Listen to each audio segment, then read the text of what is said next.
খুব রিসেন্টলি যেটা ঘটছে বিসিবি নির্বাচন, আমি পূর্ববর্তী বিসিবি নির্বাচনের সাথে যেহেতু জড়িত ছিলাম সেজন্য বলা প্রয়োজন। পূর্ববর্তী বিসিবি নির্বাচনের সময় আপনারা অনেক টকশোর পরে টকশো, আলোচনা, আন্দোলন, কর্মসূচি রেখেছেন যে নির্বাচন অব্যবস্থাপনা হচ্ছে। তো এই নির্বাচনে কি হয়েছে, আমার পরিচিত, এখন তো আমি একটা পার্টিতে আছি, এই পার্টির থেকে পার্টির কাউকে আপনি দেখবেন না যে কাউন্সিলর অথবা ডিরেক্টর হয়েছে, কেউ হয়নি। প্রত্যেকটা লোক স্পোর্টস সেক্টর থেকে এসেছিল, প্রত্যেকটা লোক স্পোর্টস এক্সপার্টিস থেকে এসেছিল, সংগঠক হিসেবে এসেছিল। কিন্তু এবারে কালকে রিপোর্ট দেখলাম যে কোন ব্যক্তির নিজের পরিচয় নেই, সবার বাবার পরিচয়, খালুর পরিচয়। তারপরে দেখলাম যে যিনি এখন অ্যাডাল্ট কমিটির প্রেসিডেন্ট আছেন, তার ফুফাও কাউন্সিলর, তার ভাইও কাউন্সিলর, তার ভাইও কাউন্সিলর, চাচাতো ভাইও কাউন্সিলর। মানে একেবারে পরিবার পরিজন নিয়ে মনে হচ্ছে আমরা একটা রাষ্ট্রে বসবাস করতেছি। ওই যে যেমন আগে রাজারা বিভিন্ন প্রভিন্স ভাগ করে দিত না, যে এই প্রভিন্স চালাবে আমার ভাতিজা, ওই প্রভিন্স চালাবে আমার ছেলে, এরকম চলতেছে।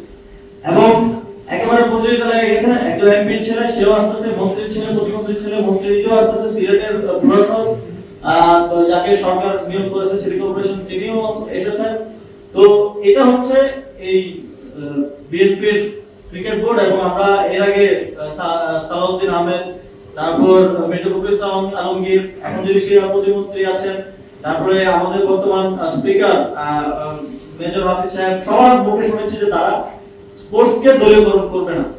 তারা আসলে দলীয়করণ করে নাই, তারা সত্যি কথাই বলেছিল, তারা পরিবারকরণ করেছে। তারা তার বলে না যে পরিবারকরণ করবো না, বলে পরিবারকরণ হচ্ছে। কিন্তু আমাদের সময় আমরা যখন দায়িত্ব ছিল, যথাযথভাবে নির্বাচন করেছি, যথাযথভাবে ক্রীড়া সংগঠককে দায়িত্ব দিয়েছে, তখন অনেক কথা হয়েছে, কিন্তু এখন কোনো কথা হবে না, কারণ সবাই ভয়ে চুপ করে থাকাটাকে বেছে নিচ্ছে। কিন্তু আমরা তো চুপ থাকতে পারি না, আমাদেরকে কথা বলতে হয়। আরেকটা বিষয় নিয়ে অনেক আলোচনা হচ্ছে, অনেকে বলছেন, আমার মনে হয় যে জাতীয় নাগরিক পার্টির পক্ষ থেকে আগেও পরিষ্কার করা হয়েছে, এবার এখন আমরা পরিষ্কার করছি।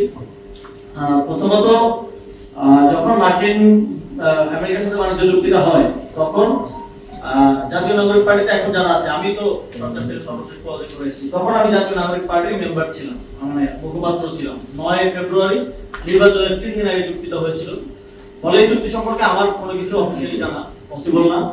এবং দ্বিতীয়ত জাতীয় নাগরিক পার্টিকে অনেকেই বলেন যে সকল পার্টিকে জানানো হয়েছে, সকল পার্টি জানে। জাতীয় নাগরিক পার্টিকে আমি আমার আহ্বায়ক থেকে কনফার্ম করেছি, সবার সাথে কথা বলেছি, এই চুক্তি হওয়ার বিষয়ে কেউ জাতীয় নাগরিক পার্টির কনসার্ন নেয় না। এটা আমি ক্লিয়ারলি আজকে আমাদের জানাচ্ছি। এবং আমরা অনেক সময় অনেক কিছু শুনি যে এই চুক্তি হওয়ার ক্ষেত্রে তো 90 দিন সময় ছিল, আপনারা সবাই জানেন যে 90 দিন সময় দেওয়া হয়েছিল, এই সময়ের মধ্যে চুক্তিটা করতে হবে। তো চুক্তিটা আমি দেখলাম, আমরা দেখলাম সরকার 1 মাসের মধ্যেই করলো, 30 দিনের মধ্যে করলো, আর কিন্তু 2 মাস সময় ছিল। তো অনেক সময় আমরা শুনি যে এখন যিনি প্রধানমন্ত্রী হলেন, কিন্তু বিএনপির সাথে সমঝোতায় থেকেই অন্তর্বর্তী সরকারে আসলে কাজ করেছেন।